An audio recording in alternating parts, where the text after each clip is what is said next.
What's up, everybody? Happy Tuesday night. It's the Hold the Green podcast on the Inside Sports Network with Capper and Steve. Steve, you're a little under the weather because Philly scum gave you a cold down in New York.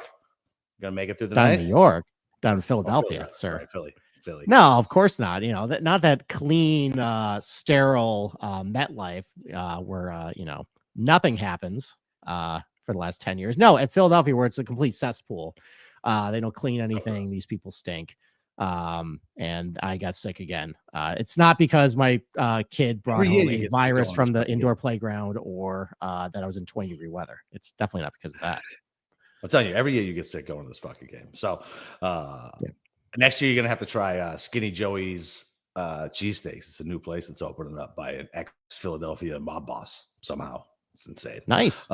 Yeah, so it's I actually had after the game, I had Phil's cheesesteaks. Shout out Phil's. It was actually pretty good. Had some good cherry peppers in it. Oh, Cheese Whiz. That's fucking disgusting. That's the proper way to get it. No, it's not. Provolone. Cheese Whiz. That's like that's like Velveeta cheese. It sits on the fucking aisle. There's no refrigeration. It can withstand a cold war and sit in your fucking bunker. And people dip fucking their chips into this whatever. It's not cheese. I promise you, Velveeta is not cheese. I don't know what it is, but it ain't cheese. It's not, but that's the way to have it. Whiz without. Disgusting. That's no. Do you know what that means? Do you know that terminology? Whiz without. Yeah, it's with or without the peppers and onions, right? Yeah. No, without onions. Because I'll get it with cherry peppers without onions. Because I don't like green peppers. I always ask him to. I ask him to sub the cherry peppers, and I hate green peppers. Green peppers take over everything when you put it in a meal. Like it just all I taste is fucking green peppers. No, steak, whiz, cherry peppers. Yeah, so the whiz is wrong. The whiz is wrong. Whatever. But do you want to, before we get to golf, do you want to talk about the major news about our favorite football team's coaching situations? You want to get that off your chest? Oh, sure. Yeah. I mean, look, I'm super happy Mayo's gone. I feel bad that he's gone because like Kraft said in a statement, he set this fucking poor prick up to fail. But he was kind of an arrogant asshole who like backstabbed Belichick and like kind of, I believe he thought being a head coach was going to be easier than it was. The fact that we still have this front office is a fucking joke. But from what I'm hearing, they're basically just like keeping up their day jobs until Vrabel or Flores or one of these guys comes in and blows them out.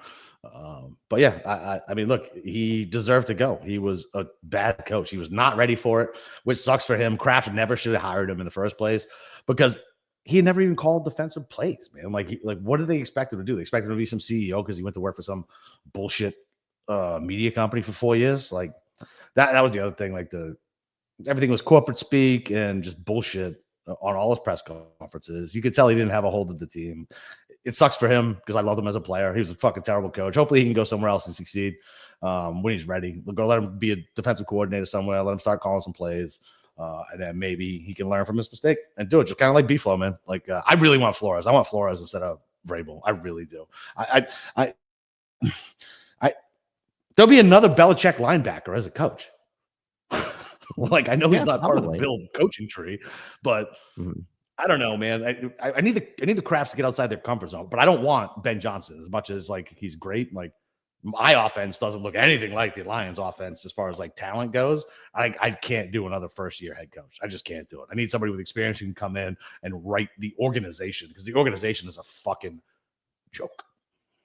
Well, maybe Gerard Mayo can come to the Giants, be the defensive coordinator, because our owner threw the defensive coordinator under the bus, basically saying, yeah, we're going to bring these guys back, but we need a new defensive coordinator. Brian Dable better not be calling plays. I better, I don't want to be, I'm running out of patience. I better be happier next year. That sounds like a really healthy organization right there when that's what's coming from the owners. He's a bad owner, huh? He's a horrible owner. Terrible owner. You didn't know this? Well, so I mean, I guess like I did just from you, right? But you think about like blue blood NFL organizations. The Giants are always up there. You know what I mean? It's the Mara family. They've had it forever. And I got it from watching Hard Knocks a little bit. Like, oh, this guy's kind of a tool bag. You know what I mean? But I was like, he's just another asshole owner. But like, he's messing this franchise up. Yeah. At the end of the day, there's been one constant. Well, but there's been a couple constants, but It basically all stems from him. He's a bad owner with a bad judgment of character, with just a bad process, and retaining Shane and Dayball, and then saying what you said about him, basically giving Shane a green light to do whatever it takes to either ruin our salary cap. I know the cap doesn't matter, but you're going to sign a bunch of guys or reach for a quarterback, trade a bunch of assets for it. It's not a good situation at all. And, normally when you get rid of the head coach, you're like, or you go into the next season, you're like, all right, top 5 pick, maybe there's some hope. I feel mostly dread at this point. Direction. I don't really know where they're going to go from here. Our schedule next year is terrible too. Apparently, even though we have a last place. Oh yeah, you have the hardest schedule. Yeah, we got to play the 49ers. Well, who finished last? Who knows what they're going to look like? Yeah, okay, but you finished last. Congratulations, you got to finish the 49ers. Who also I'm sorry, you guys have the hardest schedule in the league based off last year's winning percentage. I always call those list bullshit anyway. Still, but if you pick two conference or divisions you don't want to play, you probably don't want to play the NFC North or the AFC North. Yeah, that's fair. Yeah, that's not great. No, not great. We do play you next year though. I know we get to do we'll do another live stream fucking basement bowl because we're still gonna suck. Perfect. All right. Let's move on to Sony. Can I put a book, kind of tie a bow on what let's go. about on God, we talked a while ago, Friday. Fucking Friday. So we made a big deal about the weather and how that was going to impact my model. So just kind of I was going to ask you about that. Okay. So the latest weather, it looks like the first 2 days we're kind of going to get maybe a normal Sony. And then the weekend, we're going to get a 2020 Sony. Okay. Where it's going to be 20, 25 miles per hour winds. So basically, if you go to BetSperts right now, use promo code GOLF or Inside Golf for 25% off. You can see my 2 models up. I have one for a regular Sony Open. I have one for a 2020 Bizarro Sony Open. The rankings didn't really change a ton. I think mostly because I'm just relying a lot on course history and ball striking, because that just seems like, like looking through the years, just guys who tend to do pretty well do short and mid irons. And I think that's probably why I have a lot of crossover in both models. But, you definitely can see some guys that do a little better in the harder conditions, mostly like a Keith Mitchell. I think Keegan also benefits a little bit if it's harder conditions. So, but that's the problem. You got to get him to the weekend. This is a cut of the weekend. Now. Exactly. So we'll see what happens. I know they're going to get a lot of rain on Wednesday, so it's going to be a soft golf course. These guys might go pretty low on Thursday, especially in the morning before the wind maybe kicks up in the afternoon. So this is going to be interesting to see how this plays out. I might save a little bit in reserve for positionals, because there's a lot of positionals I like, but I don't trust these guys. And I think I kind of want to see where things shake out heading into the weekend. But that's kind of where I'm at right now. I don't have a complete betting card, mostly because my head has been a blimp for the last 2 days, and it's hard to kind of process a little bit. So I'll talk through some guys with you tonight. Maybe it'll convince me on some guys. But what about you? What have you found out, and what are you gravitating towards over the last couple of days? So I think, the narrative of whatever is out the door now that the last 2 of the 3 winners haven't played the week before or whatever. I don't know. I just kind of like what we talked about. Maybe focus a little bit more about around the green. Take a look at some of these guys and some of these courses, man. Like the mid irons, right? That's really what I'm focusing on. Like the mid iron, somebody who can get up and down, putts good from 5 to 15 feet. And that's pretty much it. I have a fucking loser on my card. I don't know did you look at the insider sheet yet? Yes, I've been struggling trying to fill that out, but I saw a sneak peek of what you put on there, and I'm a little disappointed in you that you went with this guy after everything you have said about this dude with a silver spoon all of his life. I will say there is something that changed my mind that I heard about him over the weekend. Oh God, okay, can't wait for this one. And you're gonna fucking hate my reasoning. You're gonna hate it. But it's perfect for you, and that's worked out for you sometimes. These little non-strokes gain narratives. So exactly. All right. Exactly. Do you want to go right down the odds board right now? Then, actually, you know what? No. Before we do that, we got to bring back a popular game we used to play on our old show. Cameron Kerr come to the stage, please. Your debut, by the I'm way, on back. Gold to Green. You are. How you doing, buddy? I'm doing great, man. Just got back from Mexico for a wedding. Got all settled in. Got the house cleaned up. Just living life, man. Trying to keep two kids alive.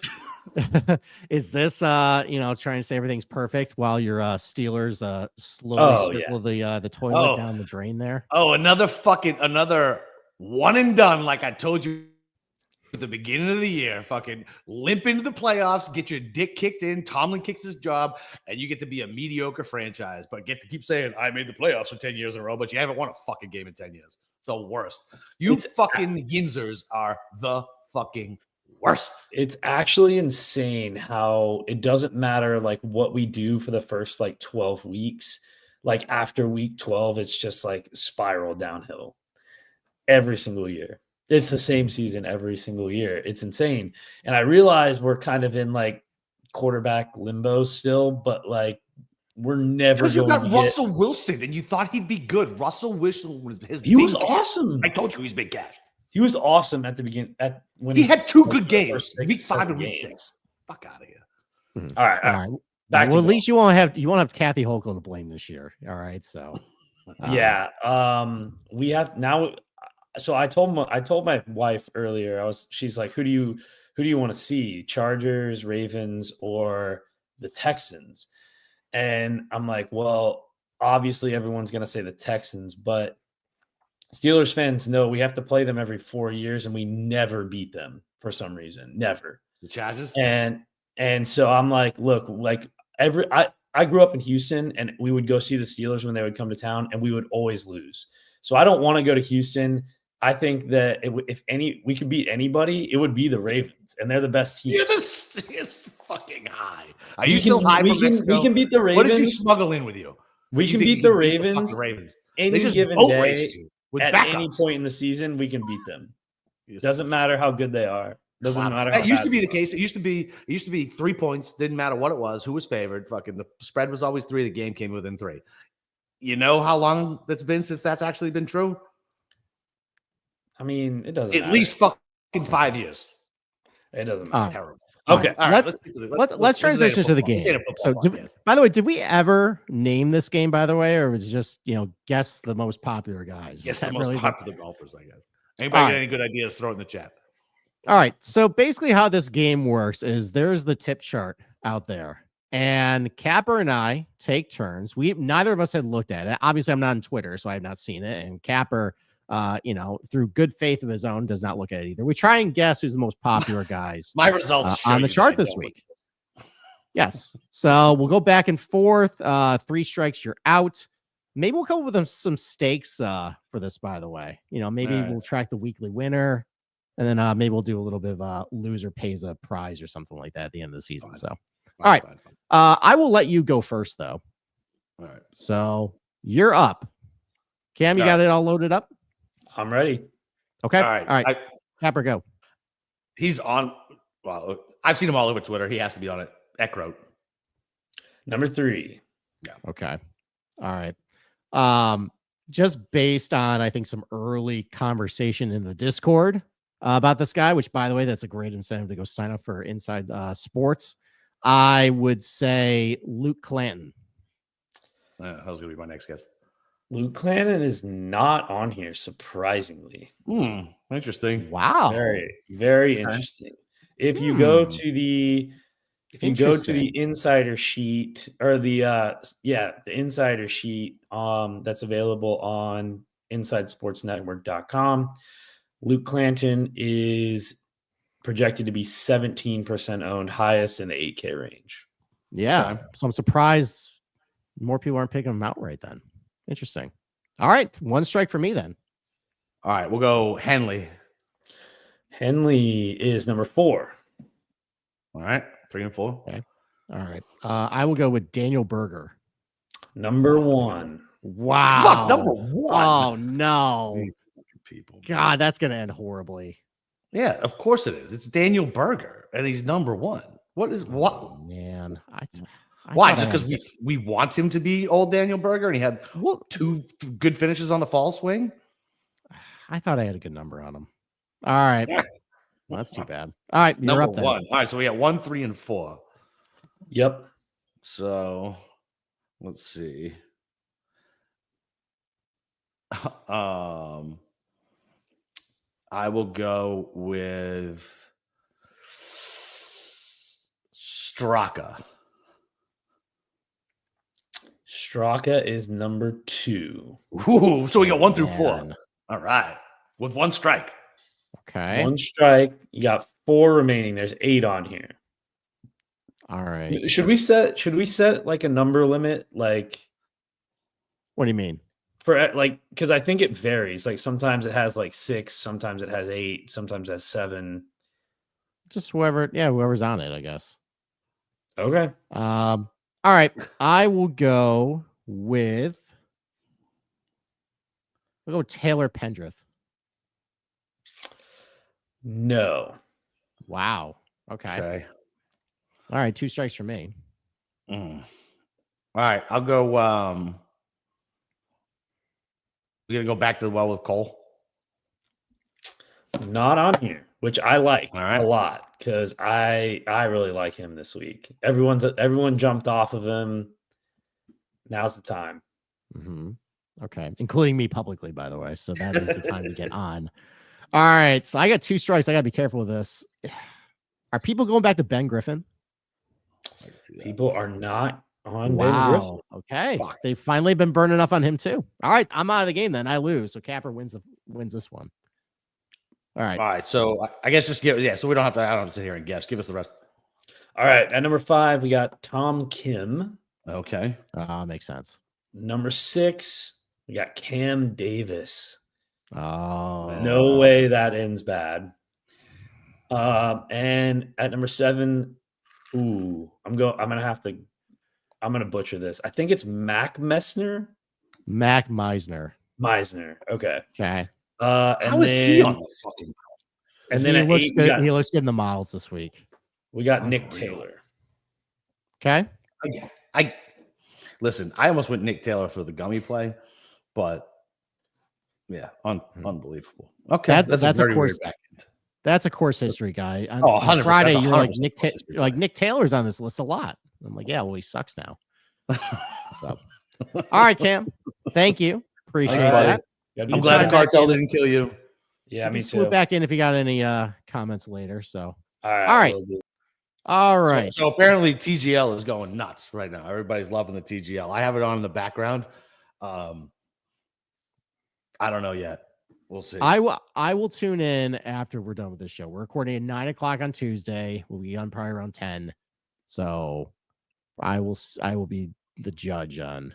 I don't have any audio on, but I don't know. I don't know. We'll see. Okay. Maybe we'll save our thoughts until we, fully. All I know is Ludwig legitimately, I can't get it out of my head since me and Feinberg talked about it. He looks just like Tom Brady. It's fucking insane.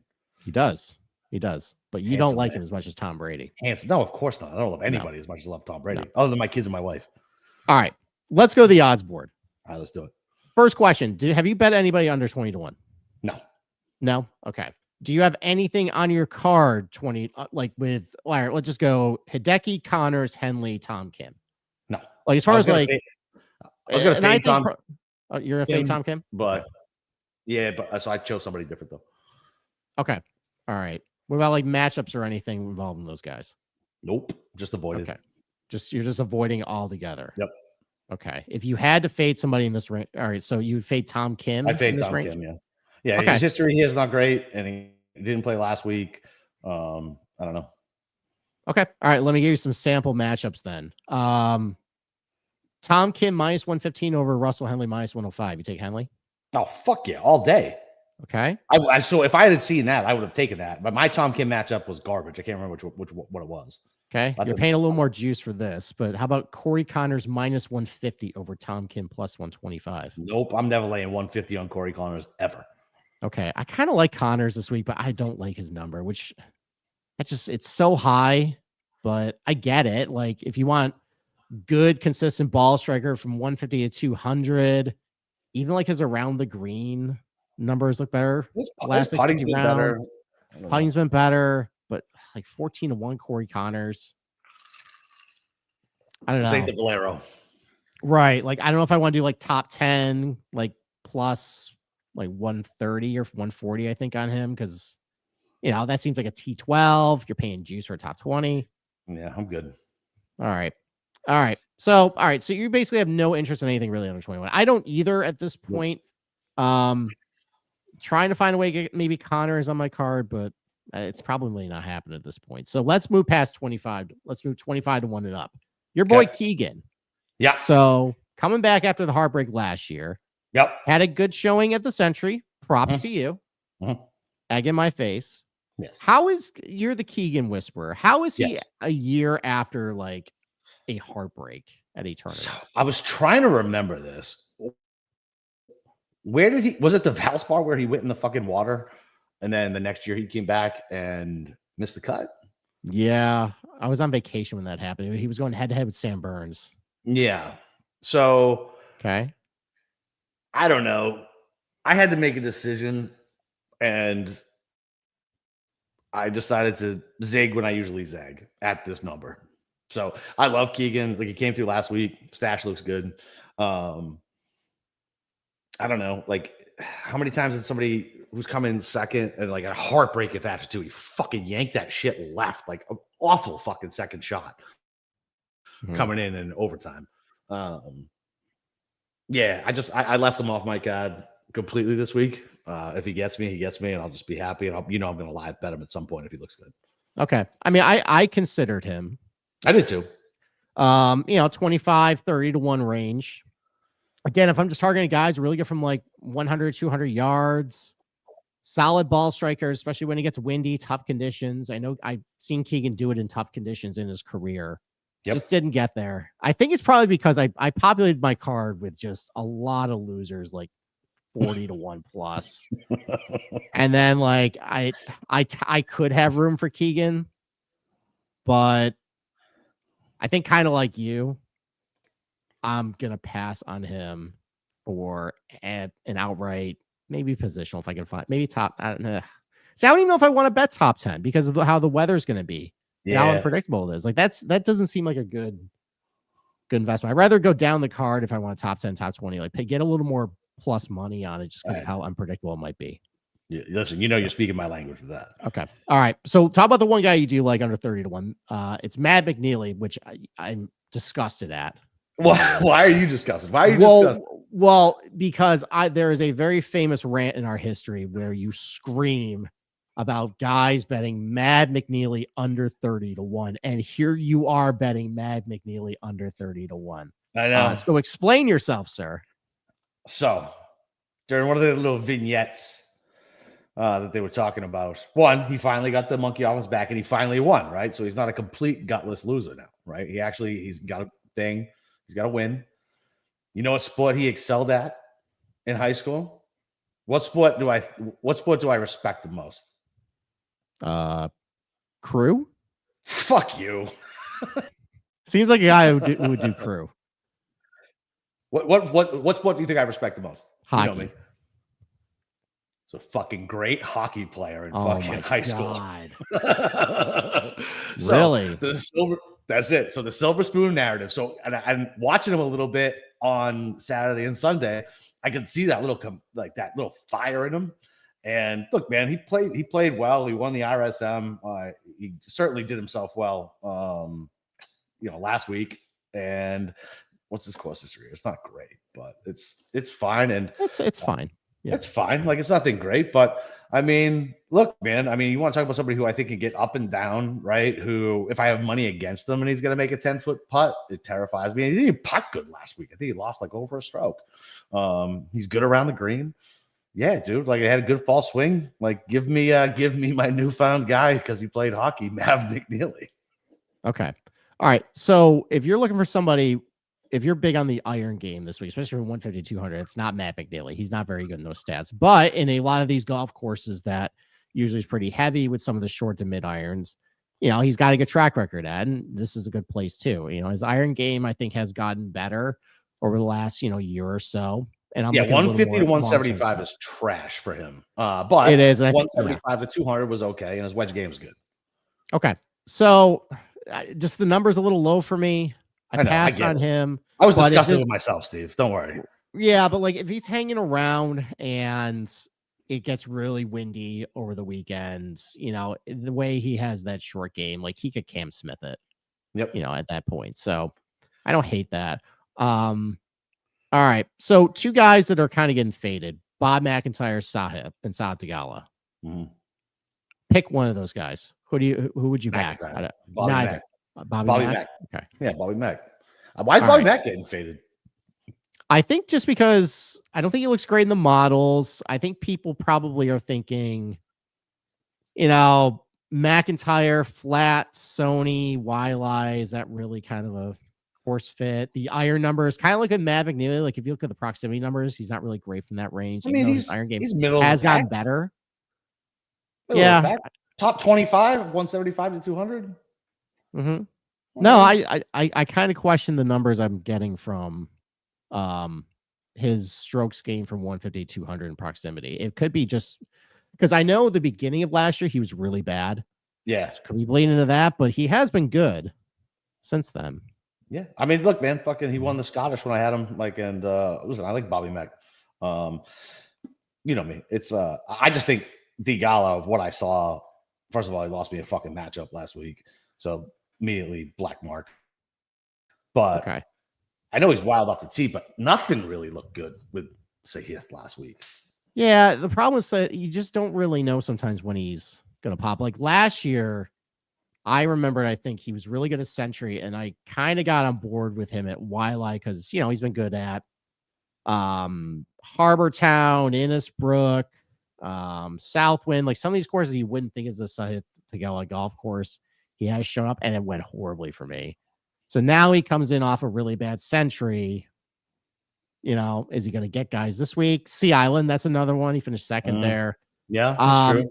But I think the course history for me is enough to just stay away. There's a lot more golfers to bet. So, all right. So maybe Saad Tagala is a guy you might be fading. Yeah. So I actually have him in a match. I have it in a matchup already. Okay. Which one? Ekro. And I got plus money, plus 105. Okay. All right. Nice. That actually, you know, there's a couple other books out there that actually have Ekro as the favorite. So love it. All right. I never get CLV, Steve. There you go. How about another one? How about Saad Tagala minus 115 over Taylor Pendrith 105? Who are you taking there? Man, so that's tough, right? Because I was going back and forth between Ekra and Pendrith on placings and matchups and things like that. He does not play well in the wind at all, based on what I was looking at. And I don't know. There's something in my spidey sense telling me to ignore Pendrith this week. Okay. I mean, when you click the win stats, though, like, do you know exactly what courses? No, I don't, and that's the point. I mean, it's when I know. Yeah, that it seems like that's got to be more. Like, you can't just click on it. You got to think like, okay, I know a specific reference. Right, I know, but so if it's a tiebreaker between the two, and I think it's going to get windy on the week, right? I took Ekrot instead. Okay. Like, you know what I mean? Like, right. If it's a tiebreaker, and I think they're relatively the same, super long off the tee. Listen, I've been mispronouncing his name for fucking 4 years, but I've been waiting for him to break out, right? So he's on everybody's fucking cab this week too, including mine. So he is. Yeah, I think I'm gonna pass on Saad. I like Ekron and Pendrith. We can say them a little bit because that's really in the range that I live this week, like 40 to 1 plus. Maybe I'll talk about a guy right now I like. Let's finally actually get the guys I bet. Actually, I've not bet this guy, but I'm really considering it. A Kurt Kitayama 40 to 1 is out there. All right. I've seen him a lot on Twitter too. Walk me through your line of thinking, right? Bombs off the tee, tough conditions, Bay Hill, obviously, right? But when I was looking at his numbers, I mean, he's good. He's good with those long irons, good with distance and accuracy off the tee. But then when I look at my computer's moving slow. I mean, what's he done lately? Well, so he hasn't played since the Zozo, but he had fourth the Zozo last fall. Had, I think, a couple other top 10s to close the year as well. He did, yeah, Shriners. Yeah, I mean, just the ball striking numbers on him look really good. He's so bad. 200. He is, but Hideki's won here, and Hideki wasn't putting That's like fair. all that great at the time. That's So, like, who else has done? Who else has won here? That's not a really good putter. There's a couple guys. Grayson Murray's not a good putter. He just fucking won. Yeah. So, you know, and if it's really going to be tough conditions over the weekend, I think I kind of want a guy like that. Yeah. So at 40-1, that's fine. I think I'm considering back. I've not bet him yet, but I'm probably going to end up. I don't hate it. Kitayama. Yeah. You know what I mean? Decent around the green too. So, and actually I have positive putting on Bermuda in his career. So for what it's worth. Now he's been horrible here. That's the problem. But I think mostly that was 2 bad starts and he finished T24 last year. Yeah. So, no, I don't know. Listen, I don't hate it. I was confused by it because I just think of how long he is off the tee. I think about like super tough conditions like Bay Hill when I had who the hell was behind him when he buried that fucking 50-foot putt. Was it Cam? I'm not sure. Might have been Cam. I don't fucking remember. Maybe. But either way, like, yeah, listen, I don't hate it. I think 40-1, I feel like is a fine number in this field. Okay. All right. So, guy I had bet. I did bet Taylor Pendrith 45-1. Okay. You know, played well last week. Yep. You know, the numbers on him long range from 150, 200 aren't all that great, but he's been hitting his iron so good the last like 6 months or so. Yeah. So I like that about him. You know, decent putter on Bermuda. He's got a top 10 here in recent memory.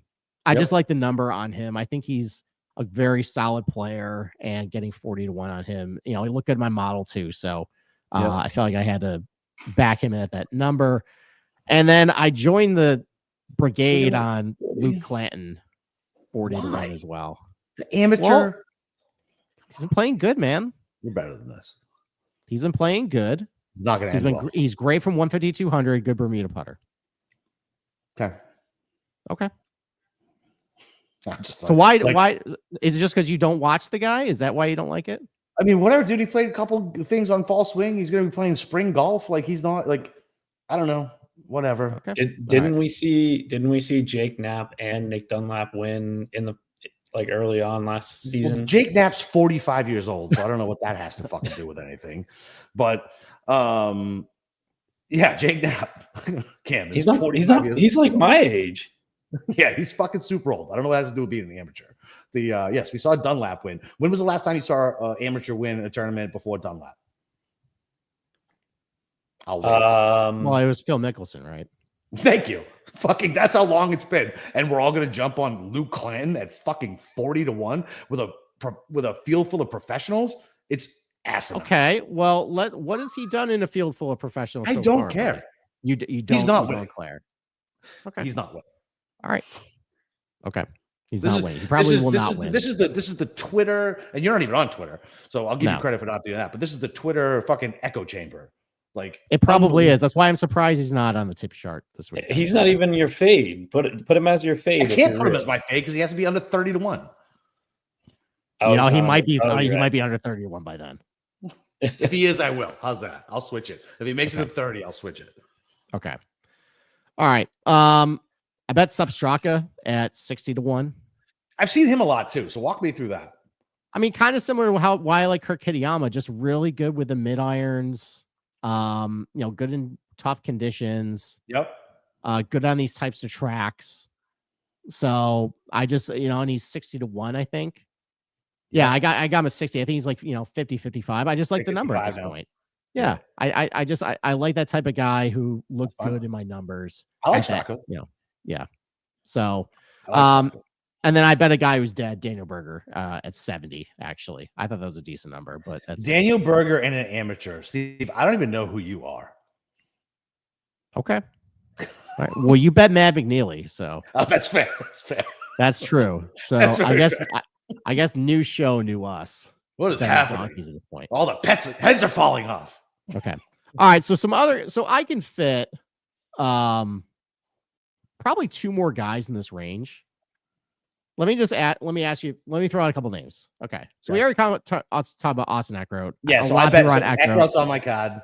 All right. I get it. Yeah. Good from 150 to 200. Good Bermuda putt. I get it. Yeah. Yeah. He's so popular. He's never coming home. All right. Cam Davis.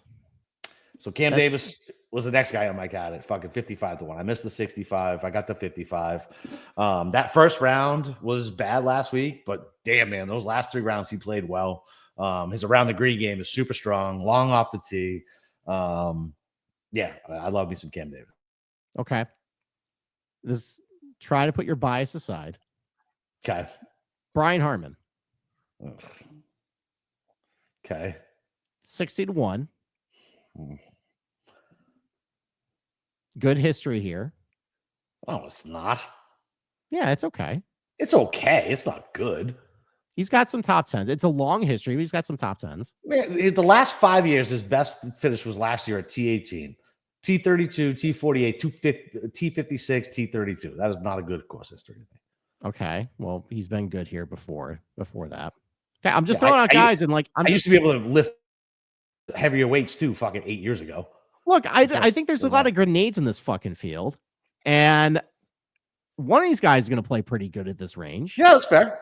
So why not take a shot at a guy with, some win equity, some pedigree, all right. So I know Harry Hall's playing better than him or, at the moment, but would you rather have Harry Hall outright or Brian Harmon outright?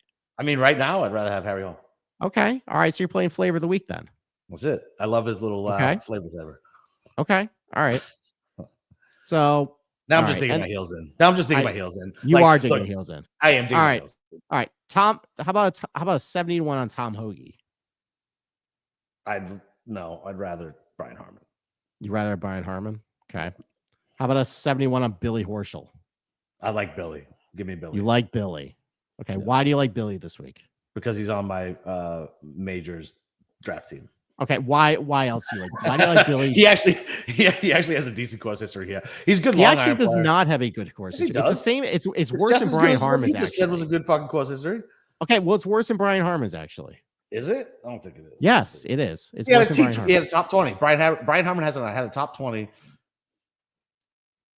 Okay, so you're only looking 5 years. So apparently the Sony has only been in existence for 5 years. Then. They both T18 last year. Okay. Both of them. All right. So apparently, because the Sony has only been, it's one of the oldest tournaments on the PGA Tour, but according to you, it's only been in existence for 5 years. So look, okay. I understand what you're saying. Look, okay.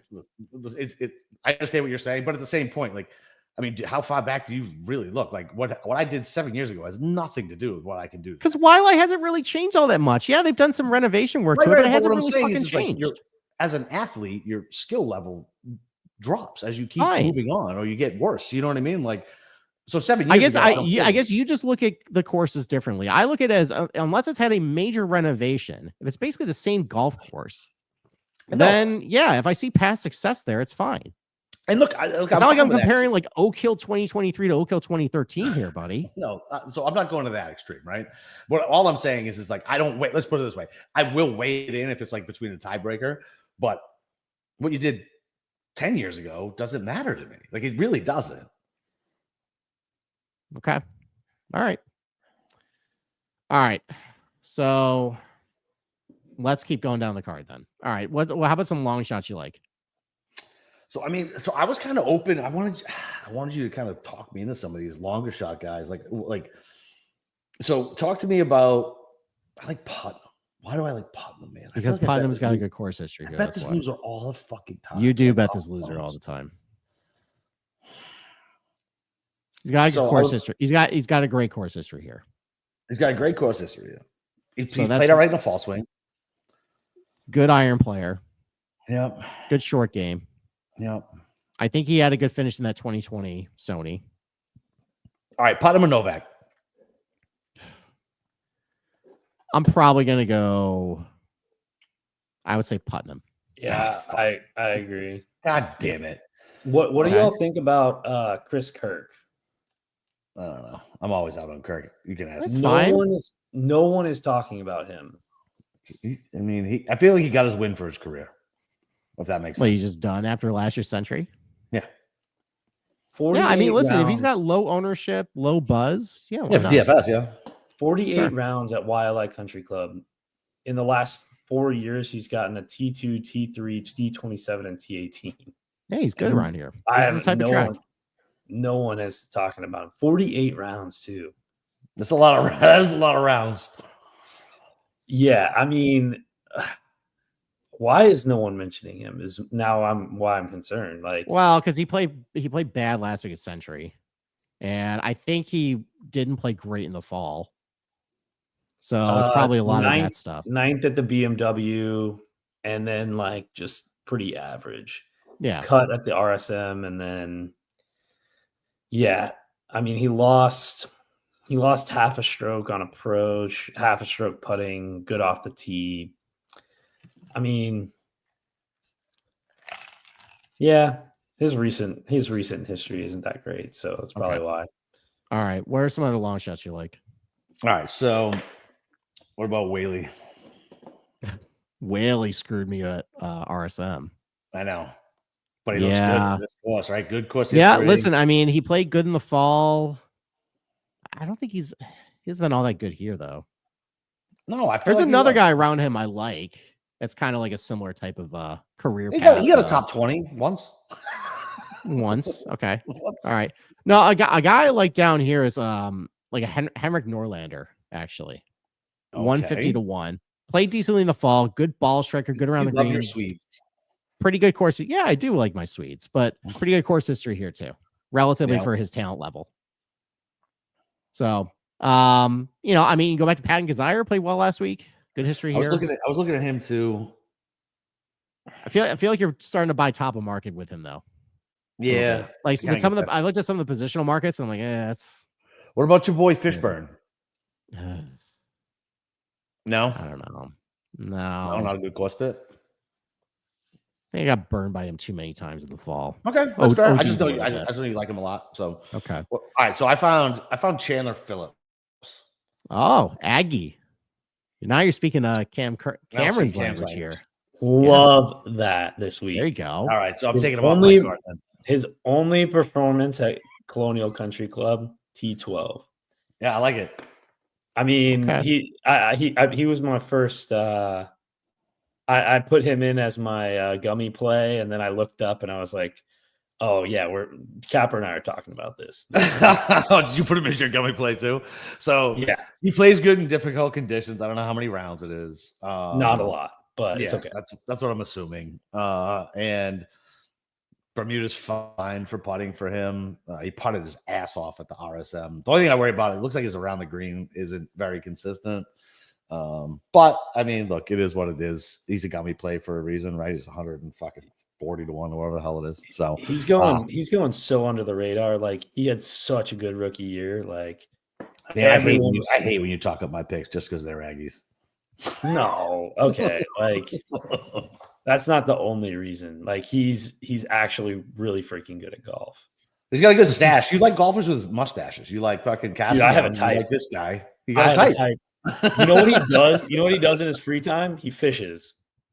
That's all he does. So you're just attracted to those types of guys. Yeah, I'm obsessed with country dudes with stashes that fish. Evidently. Okay, I love it. I'm like, I want you to clip that on yourself, Cam. Clip that on yourself. Okay, all right. So what do you think of him? What I think of Chandler Phillips? I mean, actually, he ranked pretty high on my model this week. So yeah, that's probably, you know, I might be looking at him like a top 40 play. Okay, so I was looking at him top 30 or something. Okay. Yeah. So I was like 5 a couple other guys down here. I mean, it's not as low as that, but Andy likes Keith Mitchell. I like Keith Mitchell. He's a bum though, but it's I'm considering him like maybe a positional play. Yeah, find a positional, not to fucking win. He doesn't. No, I like him from the standpoint of maybe makes it to the weekend, difficult conditions, good ball striker. Yep, I'm fine with positional. Let's see. It is funny to see his number so fucking low in this field, though. Keith Mitchell. Well, it's a good field, and he hasn't been playing all that good. Although didn't he finish like third? He should have won Sanderson. No, I thought he missed like 5 cuts at the end of the year. Yeah, he did, but he was leading heading in the final round. Sanderson blew that. Yeah. He was leading heading in the final round at Innisbrook, blew that. Yeah, so he's got some upside. He does. That's what I'm saying. Like positional is fine for Keith. Like, all right, so maybe he should join Liv then. He can be their big signing. Okay. Is Liv still a thing? I got TGL on the background, and Andy's telling me everybody's going nuts over it. I think it's sucks. But I have no sound on, so maybe the sound Okay. makes it better. I'm perplexed why JJ Spawn isn't better in Wildlife. You know what? Like I was looking at he him and fits I was a lot looking of at the things that would be good history. here. So confusing. He should be great here. He should be. Good ball striker. You know, he's done well like TPC San Antonio. It's a comp course. Should be better here, I feel like. Should be like a JJ Spawn golf course. Should be. It should be. All right. So we need to fill out the rest of my card. Okay. So here's what I got right now. I got Clanton 40, Pendrith 45, Straka 60, Berger 65. Okay. I think I'm bet Kitayama at 40. Yeah, that's fine. And then it's between Harmon. No. Cam Davis. Join me with Davis. Let's have fun. It's a roller coaster. You know, Harmon's not fucking winning. So at least let's have fun when we lose with Cam Davis. All right. So Harmon's got a decent top 20 price, like plus 225. Well, that's not bad, actually. That's not bad. Yeah. Maybe I'll do that. No, man, I can't. You all right. Sell me on Cam Davis then. Sell me. Okay. Because I feel like he's going to do what he does every single time when he's chalk or popular and just murder everybody. Like kind of he did the Valero a couple years ago. Right. Look, that's probably more than likely the possibility, but his ceiling is so high. He's so long off the box. I know it's a short course or whatever, but you see guys who are long off the box fucking do it here. Look at the last couple of years.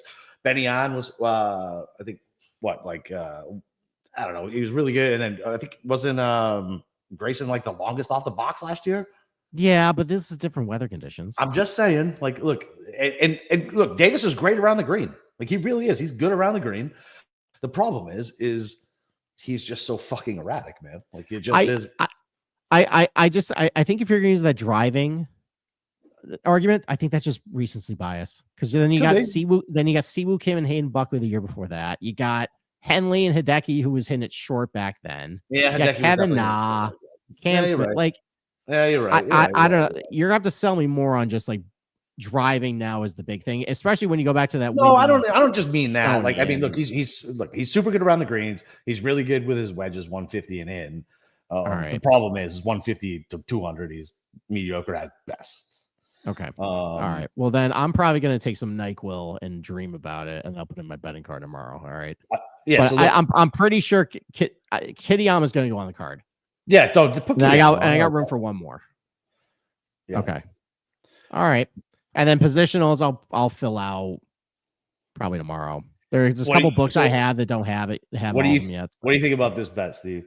So go for it. I got top South Korea. I got Benny on at 3-1.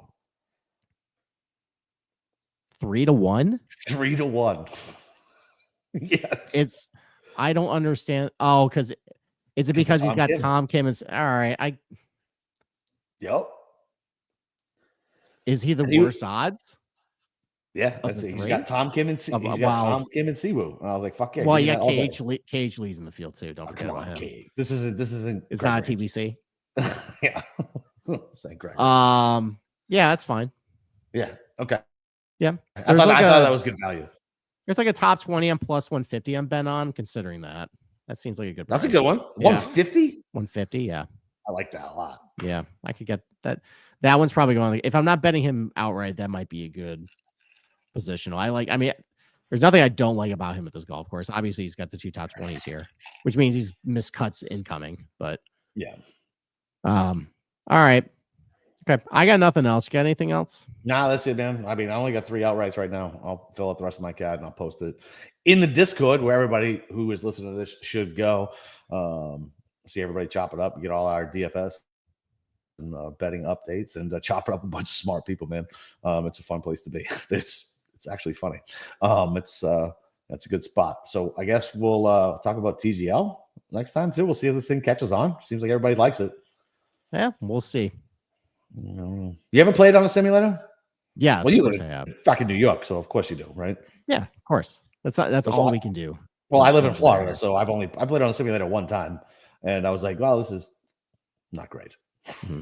So okay, all right. Well, good luck with all your bets, everybody. Thank you for tuning in, and we will catch you for the Amex preview on Sunday. Oh, hey, it's actually a good field at Amex, man. A bunch of decent people have already said they're going to play.